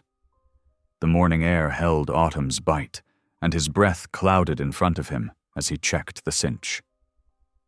"I won't be gone long," he told Sage, who stood in the doorway with a shawl pulled tight around her shoulders. "Just need to check the ridge. Something about that shot last night doesn't sit right." Sage nodded, trying to hide her unease. "Be careful." Thomas appeared beside her, clutching his wooden horse. "Can I come with you, Mr. Garrick?" "Not this time, boy." Garrick's voice was gentle but firm. "Need you here to help Miss Sage. Keep an eye on things for me." The boy straightened, taking the responsibility seriously.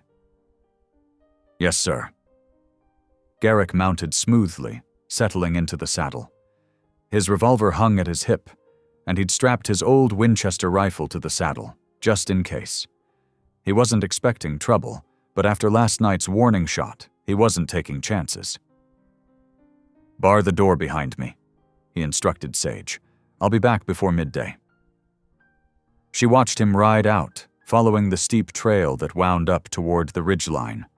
The horse's hooves kicked up morning frost as they climbed, and soon horse and rider were just a dark shape against the brightening sky. The trail to the lookout point was familiar to Garrick, though treacherous in places. His horse picked its way carefully over loose shale and around stubborn juniper bushes. The climb took the better part of an hour, the sun rising higher as they ascended. At last, he reached the vantage point, a flat shelf of rock that overlooked much of his property and the surrounding valleys. But something was wrong. The air carried a sharp chemical smell, and fresh scars marred the hillside below. Dismounting, Garrick moved carefully to the edge. His experienced eye took in the scene. Splintered rock, scorched earth, the unmistakable signs of dynamite work. The syndicate wasn't just making threats anymore. They were actively expanding their operation onto his land. Following the signs of activity, he discovered boot prints leading away from the blast site. The tracks wound down through a narrow draw, heading toward an old shaft entrance he knew all too well. He'd supervised its excavation years ago before walking away from the company. His jaw tightened. The shaft had been officially abandoned, deemed too unstable for further mining. But these fresh tracks told a different story. The syndicate was working it illegally, likely without proper supports or safety measures. This was evidence the sheriff needed to see. With a heavy heart, Garrick realized his quick morning patrol had just turned into a day-long ride to town. But there was no help for it. The law needed to know about this violation. Back at the cabin, Sage had settled into the morning's chores. She worked at the chopping block, splitting kindling for the cook stove. The physical labor helped ease her worries about Garrick's absence. Thomas played nearby, having set up an elaborate story with his wooden horse and some pine cones. His quiet chatter provided a pleasant accompaniment to her work. "And then the brave horse jumps over the canyon," He narrated, making the wooden toy leap from one rock to another. "Just like in your stories, Miss Sage." She smiled at his imagination. "That's quite an adventure your horse is having." The boy's next words died in his throat. His eyes went wide, fixed on something behind her. Before she could turn, she heard the hollow thud of hoofbeats approaching. "Inside," she whispered urgently. "Quick now!" Thomas snatched up his toy and ran for the cabin. Sage followed, her heart pounding. Through the window, she saw 2 riders approaching, Jeb Sutter and another man she didn't recognize. Both wore silver crown badges on their vests. "Bar the door," she told Thomas, trying to keep her voice steady. "Then up to the loft. Don't come down, no matter what you hear. Understand?" The boy nodded, face pale, and scrambled up the ladder while Sage threw the heavy wooden bar across the door.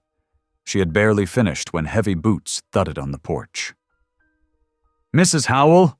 Sutter's voice oozed false politeness. "Just looking for a friendly word with you, ma'am." "My husband isn't here," she called through the door, proud that her voice didn't shake. "Oh, we know." The pretense of friendliness dropped from his tone. "Saw him heading to town not 10 minutes ago. That's why we're here now." A shoulder slammed against the door. The bar groaned but held. Another hit, and another.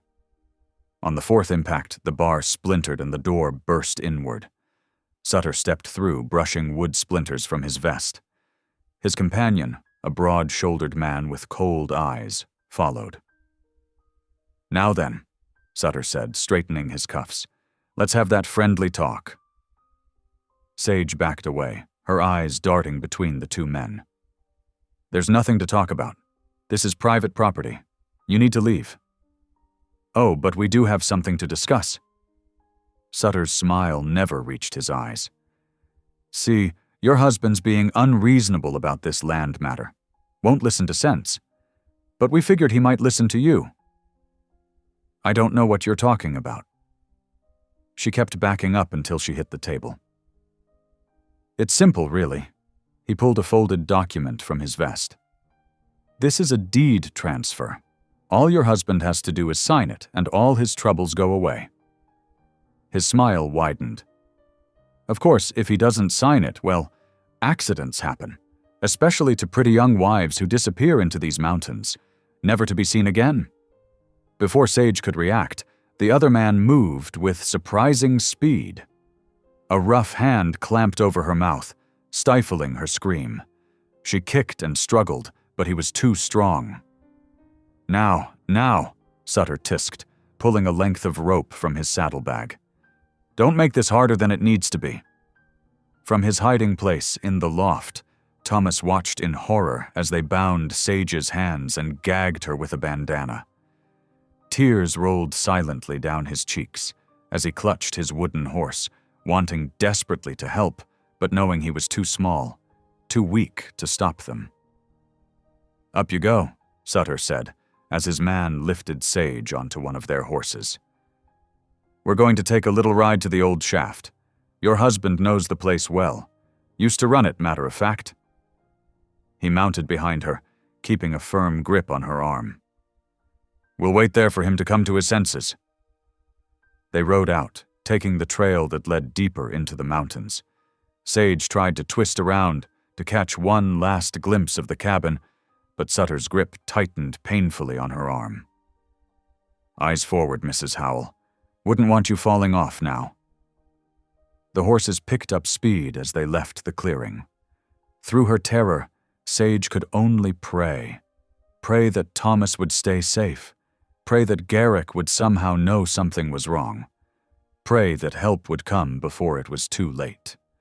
But Garrick was miles away, riding hard toward town with his evidence of the syndicate's illegal mining. He had no way of knowing that with every hoofbeat carrying him toward the sheriff, he was also moving further from where he was truly needed. The autumn sun climbed higher as the kidnappers' horses wound their way toward the abandoned shaft. Sage felt each step taking her further from safety, further from hope. The gag bit into her cheeks, and her bound hands had already gone numb. Through the trees ahead, she caught glimpses of fresh blast marks on the hillside, signs of the syndicate's secret work. The old shaft entrance came into view, its timbers weathered but recently disturbed.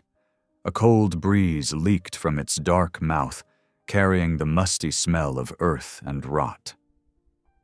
This was where they would wait for Garrick, she realized. In the very place that had first turned him against the syndicate. The place where his conscience had finally overcome his loyalty to the company.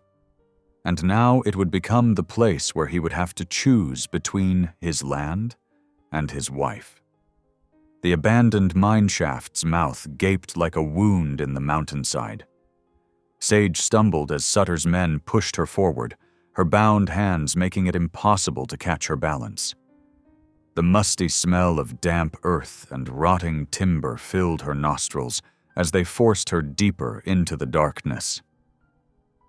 "Watch your step, Mrs. Howell."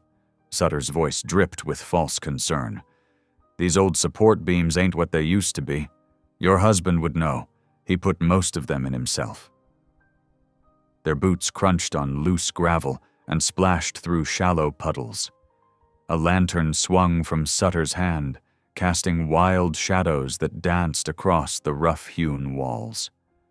Water dripped somewhere in the darkness, each drop echoing like a distant clock counting down. About 50 feet in, Sutter held up his hand. "This'll do nicely." He hung the lantern on a rusty nail, its flame turned low to conserve oil. "Get her secured, boys." The broader man shoved Sage against a thick support beam. The wood felt damp and unstable against her back as they wrapped rope around her torso, binding her tight to the post. She tried to speak through her, gag, but only muffled sounds emerged. "Comfortable?" Sutter's smile was cruel in the wavering light. "Seems fitting, don't you think? Bringing things full circle, right back to where your husband showed his true colors." He pulled up an old crate and sat, as casual as if they were sharing afternoon tea. "Did he ever tell you what happened here? How many men died because he valued this mountain more than human lives?" Sage glared at him, refusing to give him the satisfaction of seeing her fear. "No? Well, let me tell you a story." Sutter leaned forward, shadows deepening the lines in his face. "Your precious husband was our best foreman, knew every inch of these tunnels. But then he got particular about safety, started making noise about unstable sections, refused to push the men harder." He spat on the ground. "Cost us time, cost us money, and when we overruled him, he walked away, left everything behind except his precious land claim." The afternoon light filtering in from the entrance began to dim as Sutter continued his taunting. "That's the kind of man you married, Mrs. Howell. One who'll sacrifice anything, or anyone, to keep his piece of dirt." Hours crept by like wounded animals. Sutter's men took turns watching the entrance, while their boss settled in to wait, occasionally checking his pocket watch in the fading light. The lantern's flame guttered lower, stretching the shadows. In the long silences between Sutter's barbed comments, Sage prayed. Not whispered prayers of desperation, but steady words spoken as clearly as she could through her gag. The Lord's Prayer. Psalms her mother had taught her. Simple words asking for strength and protection. Each prayer helped push back against the darkness, both physical and spiritual. In the quiet, she recalled moments with Garrick, his gentle hands as he carved a toy for Thomas, his patient explanations about the land's importance to the valley, the way his eyes softened when he thought she wasn't looking. No, she thought firmly. Sutter was wrong about him. Garrick wasn't a man who valued land above lives. He was a man who understood that protecting the land meant protecting all the families who depended on its water. His guilt over the mine deaths had driven him to ensure no one else would suffer from corporate greed. Meanwhile, miles away in town, Garrick stood in the sheriff's office, his expression growing darker as he listened to reports of riders matching Sutter's description, seen heading toward the mountain. "They passed through about 4 hours ago," Sheriff Braddock said, checking his notes. "2 men, riding hard. One of them definitely Sutter." Before Garrick could respond, a commotion erupted outside. Shouts of, "Get the doctor," and "He's collapsed," drew them to the street.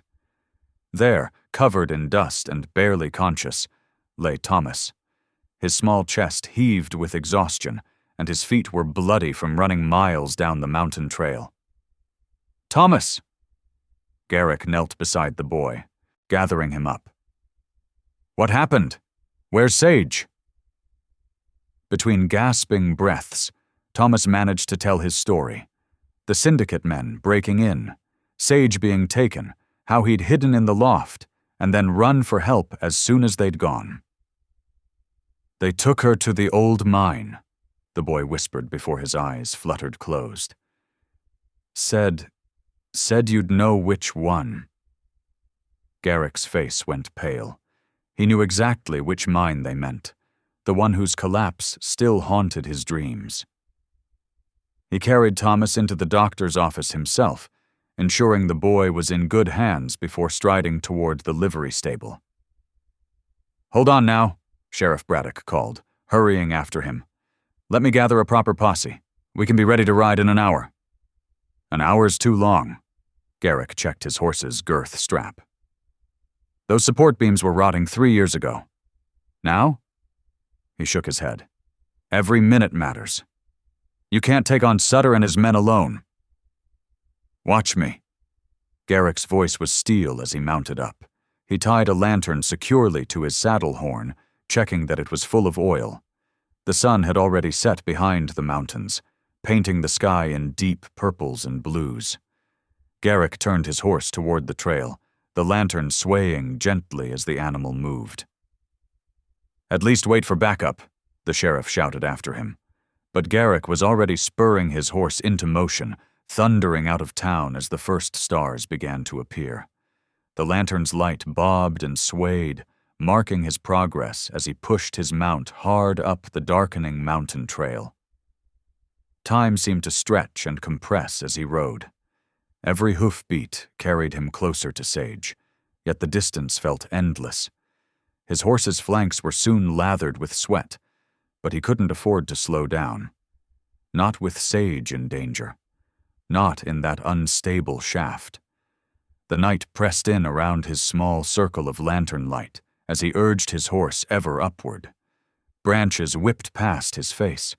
Rocks clattered down the slope beneath his mount's hooves. But none of it mattered. All that mattered was reaching her in time. As his horse climbed higher into the darkness, Garrick's mind filled with images of Sage, her strength in facing their forced marriage, her kindness to Thomas, her quiet faith that challenged his own bitterness. He had married her for practical reasons, to protect his land claim. But somewhere along the way, without him even noticing, she had become more precious to him than any piece of property. The lantern swung wildly as his horse navigated a particularly steep section of trail. Its light caught the edges of fresh blast marks on the hillside, signs that would have enraged him this morning but now barely registered. His entire focus was on reaching the old mine entrance he knew lay just ahead. Reaching Sage. No matter what it took, he would find her. And God help Sutter when he did. Night wrapped the mountain in velvet darkness as Garrick reached its base. He dismounted, his boots crunching softly on loose stone.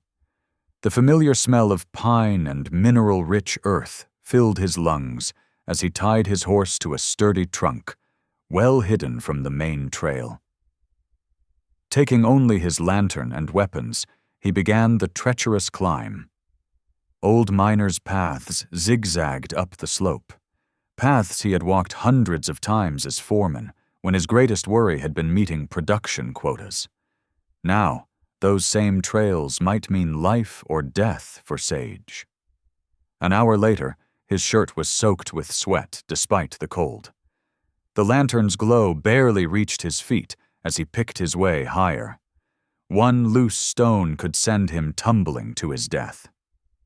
He paused to catch his breath, pressing his back against the mountain face as a night bird swooped past. "Steady now," he whispered to himself, remembering how he used to guide new miners up these same paths. Step where the rock looks darker. That means it's worn smooth from use. Near midnight, he reached the narrow cut that curved behind the main shaft. His legs trembled from the climb, but he forced himself to move carefully, staying low. Around the bend, firelight flickered. Two of Sutter's men sat beside a small blaze, passing a bottle between them. Their rifles leaned against a fallen log. Garrick set his lantern down and picked up a fist-sized rock. The weight felt right in his hand. He crept closer, staying in the shadows, until he could hear their low conversation. "Reckon the boss'll give us a cut when Howell signs over the deed?" one asked. "Shut up and keep watch," the other growled, taking another drink. Neither man noticed Garrick's approach, until it was too late. The rock connected with the first man's temple, not hard enough to kill, but enough to send him slumping forward unconscious. Before the second could shout, Garrick had him in a chokehold, pressing until he went limp. Working quickly, he bound both men with their own belts. He took the second man's revolver, checking its load before tucking it into his waistband. His own gun remained holstered, a final option he hoped not to need. The mine entrance gaped before him like a hungry mouth. Faint lamplight spilled out, along with Sutter's voice, the words indistinct, but the mocking tone clear. Garrick's hands clenched as he thought of Sage enduring hours of that man's taunts. He picked up his lantern and turned the flame as low as it would go. The tunnel ahead was familiar. Too familiar. Every foot of it was etched in his memory, along with the screams of trapped men and the sound of timbers giving way. He had failed those miners back then, letting the company push too far, too fast. He would not fail Sage now. "Lord," he whispered roughly, the prayer feeling strange on his tongue after so many bitter years. "I ain't much for asking favors anymore, but please, help me keep her safe." The first few steps into the tunnel sent shivers down his spine. The air was heavy with dust and decay. Water dripped somewhere in the darkness. His lantern cast, jumping shadows on walls he had once known as well as his own home. "I told you he's not coming," Sutter's voice echoed clearer now. "A man like that, he'll write you off as a bad investment and find himself another wife to—" "Sage?" Garrick called out, his voice steady despite his pounding heart. "I'm here." The echoes carried his words down the tunnel, and for a moment, everything went silent except for the steady drip of water and the faint creak of rotting support beams. The mine's stale air pressed against Garrick's chest as he advanced, keeping close to the wall. Years of experience guided his steps past weakened support beams, their weathered surfaces gleaming dully in his lantern's light. 20 paces in, the tunnel widened into a familiar chamber. Sage sat bound to a thick timber, her face dirty but determined. Sutter loomed over her, his own lantern casting twisted shadows across the rough-hewn walls. He turned at Garrick's approach, lips curling into a predator's smile. "Right on schedule," Sutter drawled, straightening his vest. "I trust you brought the deed?" "Let her go," Garrick said, his voice steady despite the fury in his chest. "This is between you and me." "Oh, but she's made such pleasant company." Sutter's hand dropped to his holster. "Sign over the water rights, and you can have her back. Simple business." "Take me instead," Garrick countered, setting his lantern on a fallen timber. "I know every shaft in this mountain, worth more than some papers." Sutter's answer came as a crack of gunfire. The bullet splintered a support beam near Sage's head. She flinched but didn't cry out. Wrong answer. Sutter aimed higher, toward the unstable ceiling. Next one brings the whole works down. Small stones pattered onto their shoulders. A beam groaned overhead, the sound traveling through the chamber like a living thing. Dust sifted down in steady streams, catching the lantern light. Garrick moved without warning, crossing the space in 3 long strides. His shoulder caught Sutter in the midsection just as another shot rang out. They crashed together against the wall, Sutter's revolver spinning away into the shadows. Fists flew in the dim light. Sutter fighting dirty with kicks and gouges, Garrick absorbing the blows to keep him pinned. Above them, the mountain seemed to wake. Larger rocks began to fall. Support timbers cracked like rifle shots. Garrick drove his knee into Sutter's stomach and broke free. In 2 steps, he reached Sage. His hunting knife flashed, sawing through the ropes that held her. "Run!" he shouted, hauling her to her feet. They stumbled toward the entrance as the ceiling gave way. Sage stumbled on loose rock. Garrick caught her arm, half carrying her forward. Behind them, Sutter's curse turned to a scream as timber and stone thundered down. The collapse chased them through the tunnel. Garrick's lantern spun wildly, throwing their shadows into a frenzied dance. Rock dust filled their lungs. A final surge of falling earth knocked them forward, out into the clean night air. They sprawled in the dirt as the mine mouth coughed great clouds of dust. Sutter's screams continued, muffled but alive, trapped behind the cave-in. Movement caught Garrick's eye. The remaining henchman had worked free of his bonds and was reaching for a fallen rifle. Garrick's hand dropped to his holster, drawing and cocking his single-action revolver in one smooth motion. The shot cracked across the clearing, striking the man's upper arm. The rifle dropped as the henchman clutched his wound, cursing but very much alive. Sage pressed against Garrick's side, both of them breathing hard. Above, stars wheeled in the clear mountain sky, impossibly bright and peaceful. From the valley below came the warm glow of approaching lanterns, the sheriff's posse, finally making their way up the trail. "You came," Sage whispered, her voice rough with dust.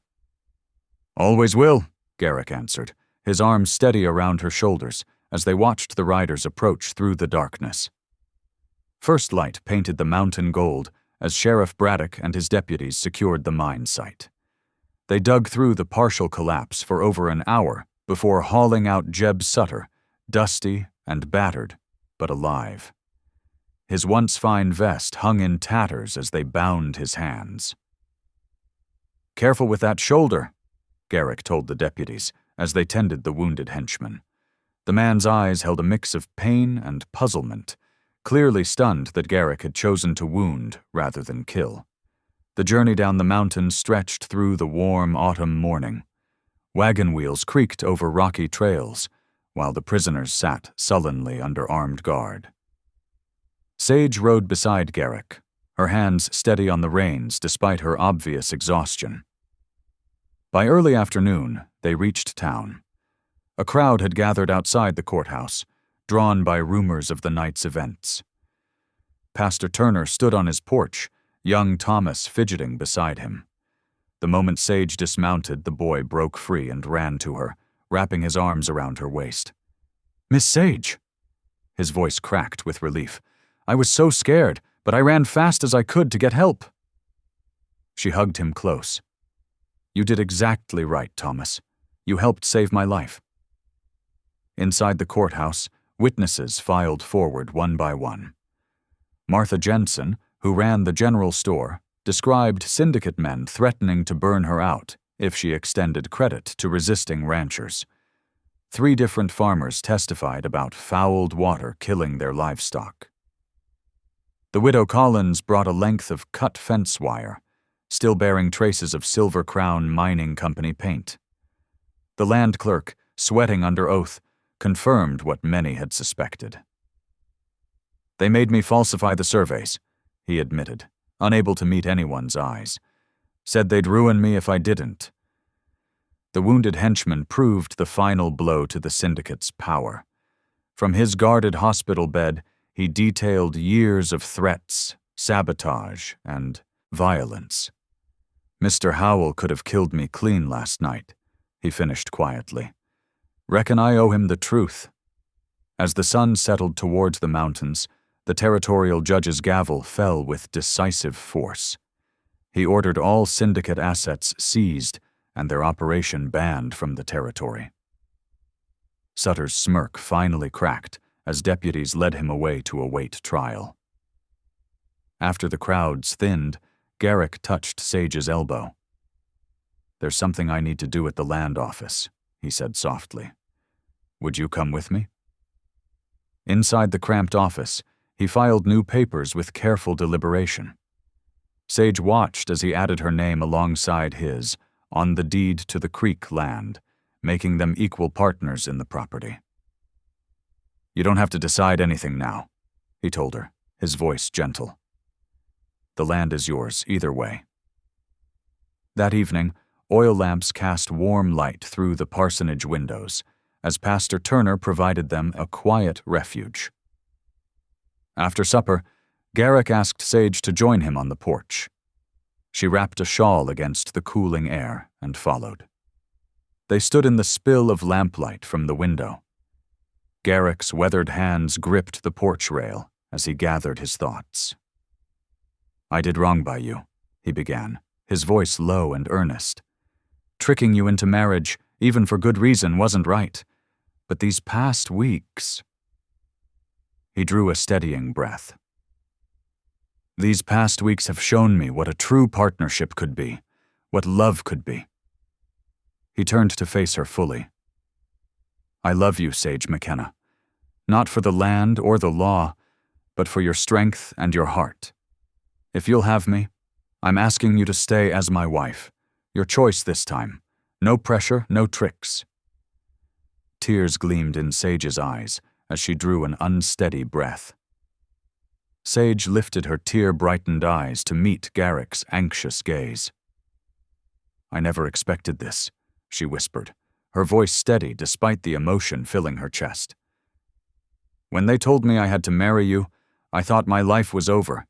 Instead, you gave me a real home. You risked everything to save me. That's the kind of love I choose, Garrick Howell, the kind that protects and cherishes." She stepped closer, touching his weathered cheek. "Yes, 1,000 times. Yes." Under the star-filled sky, their first real kiss was unhurried and sweet, filled with promise rather than obligation. Through the parsonage window, Pastor Turner smiled and quietly drew the curtain, giving them privacy. In the weeks that followed, their little family made the journey back up the mountain. They stopped at neighboring ranches along the way, sharing the good news about the syndicate's defeat and the creek's safety. Where once there had been whispers about Sage's forced marriage, now the ranchers' wives embraced her warmly, praising her courage during the kidnapping. Their children crowded around Thomas, eager to hear his part in the rescue. The cabin transformed with each passing day. Sage hung fresh muslin curtains at the windows, their crisp whiteness brightening the main room. Garrick and Thomas worked together to build a bigger pine table, one that could seat not just their family, but welcome guests. Despite the approaching winter, Sage marked out a small garden plot, already planning for spring's plantings. Every Sunday, weather permitting, they hitched up the wagon and made their way down the mountain for church services. Thomas sat proudly between them on the wooden seat, sometimes holding the reins under Garrick's careful guidance. The congregation's sideways glances had transformed into genuine smiles, especially when they saw how Thomas flourished under Sage and Garrick's care. After one such service, Pastor Turner pulled them aside to discuss adoption proceedings. "The territorial courts move slowly," he explained, spreading papers across his desk. It could take months for all the documents to process through the mail system, but given Thomas's circumstances and your stable home— He smiled at the boy who now clung to Sage's skirts. Well, the law will eventually catch up to what's already in your hearts. That evening, as autumn's chill settled over the mountain, Sage sat in the new porch swing Garrick had crafted as a surprise, the gentle creaking of rope against wood mixed with the distant sound of coyotes calling. Through the window, she could see Thomas sleeping peacefully in his small bed, his wooden horse standing guard on the nearby shelf. Garrick's boots made familiar sounds on the porch boards as he stepped out to join her. Without a word, he draped a warm blanket around her shoulders, then settled beside her in the swing. "You know what I've been thinking?" Sage whispered, leaning against his solid warmth. "When they forced me to marry you, I thought God had abandoned me." She reached for his hand, threading their fingers together. "Instead, he was leading me straight into his mercy. He gave me a true home, a family to love, and a purpose worth fighting for." Thank you for listening. Stories connect us in the most unexpected ways. If you felt that spark today, make sure you're subscribed. I share a new one daily, and the next might change your day.